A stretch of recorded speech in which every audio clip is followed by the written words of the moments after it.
Well, it's lovely to meet you, Teresa, and you've gallantly come down from the New Forest and you've brought Toby here, and I'm really looking forward to speaking with you today and also working with Toby, for the months ahead of us. Now, you have given me a bit of background on him, but it's like everything else. I forget what you say, and it'd be just quite nice to run through the different elements. So if we can sort of start at the beginning, and you can, because as I understand it, Toby was he was bred. Was he bred by the lady that had him for 7 years? No, the lady had him from a foal for 7 years, and treated him as a baby. Lived practically in her back garden. She didn't want to discipline him, and just wanted him to have a life in her garden and pottering out as and when. I believe she did ride him, not very much, but then for financial reasons had to sell him. He then went to a dealer and then straight away on to a lady with a young daughter as a mother-daughter share. But he's a big cob cross shire, and the little girl was only less than 5 foot tall and very slight, and wanted a pony club type of pony. He wasn't suitable, and she very quickly found she couldn't get on with him and didn't ride him.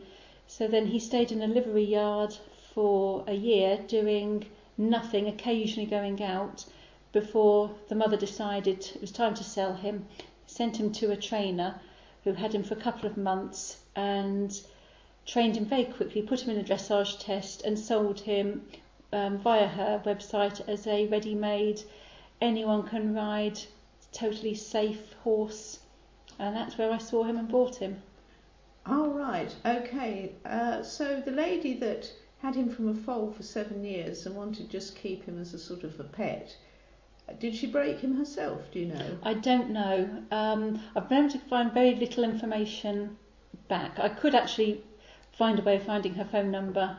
Yes. And getting some details. Yes, not that it really matters, because we're going to know more about Toby's history than I generally do about any of ours. Yes. But it's just nice because he's not one of our horses that's going to be for sale. We're training him for you to have him back to enjoy on into the future. So it's just really nice to get a background to his history, because it will have a relevance to his current performance and things. And so I was just I wonder in my mind, if she was so fond of this horse she kept for 7 years from a foal, why she then decided to just sell him to a dealer rather than try and perhaps find somebody who maybe could put that education in place. I agree. I thought that myself when I was told this story by the mother-daughter combination. Right. Okay, well, perhaps we'll never know the answer to that one. And so then he stayed with the mother and daughter for about a year, doing very little, and then presumably they sold him to the lady that you bought him from. They didn't sell her to him, I think, in the same way that I'm doing with Toby here. They gave her to him for training, for selling on their behalf. Right. But okay. It was a rather hurried training. Right. But still, he didn't actually have any of the foundation training put in place. It was all rather superficial and cosmetic. But he was easy to see he was a good type of horse, despite that. Oh, I agree. A lovely sort of, to me, he looks like a typical Irish tinker cob, and we've worked with many of them over the years, and they generally have quite forgiving and responsible natures once that training's in place. So did you then see him, clearly you were looking for a cob like him, so did you see him advertised in a paper or on the internet? On the internet. I think it was through the NFED, the New Forest Equine Directory, and that's where I saw him and telephoned and went to view him and rode him out several times in the area where he lived, which was outside of the New Forest in the Southampton area.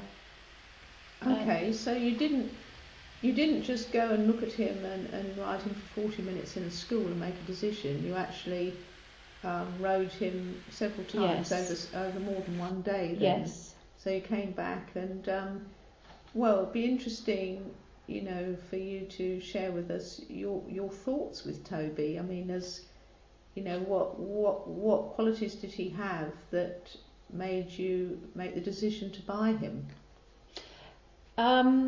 He had a very calm, placid personality, very easy to handle, very easy to approach, to catch, comfortable ride.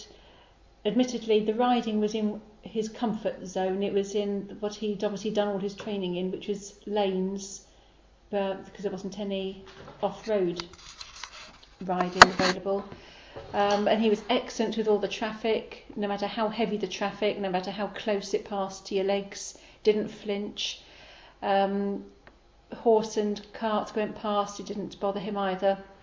But I did have a couple of little doubts when we went through a farmer's field and there were livestock, and he definitely felt nervous going past, but the trainer assured me very quickly that he wasn't at all, and I was just imagining that. And I should have listened to myself a bit more, but I didn't. And I think also a couple of other occasions where we saw horses running around, that unnerved him as well. But the trainer persuaded me that that was not his nature, and he was just walking past as you would expect him to.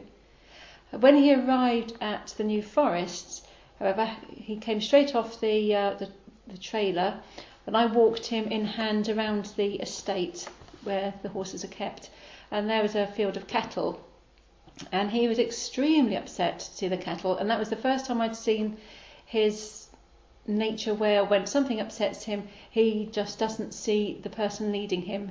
He will just walk right through you and carry on marching until he decides to stop, and it was quite difficult to control him. The trainer was there at the time and said, "Oh, he's just being silly. He's perfectly used to cattle, no problem at all. I must go now." Off she went.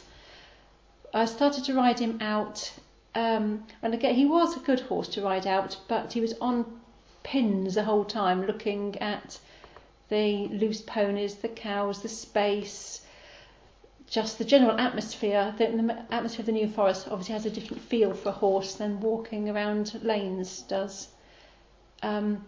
He could get very strong when he got agitated and would just ride right through the bridle. He didn't even know he had a bit in his mouth, and it could be very difficult to stop him once he was on a strong march. And once or twice I just had to get off and walk him somewhere else to calm down before getting back on again. And it wasn't the relaxing hacking that I was expecting from a horse that I thought was able to handle this sort of life.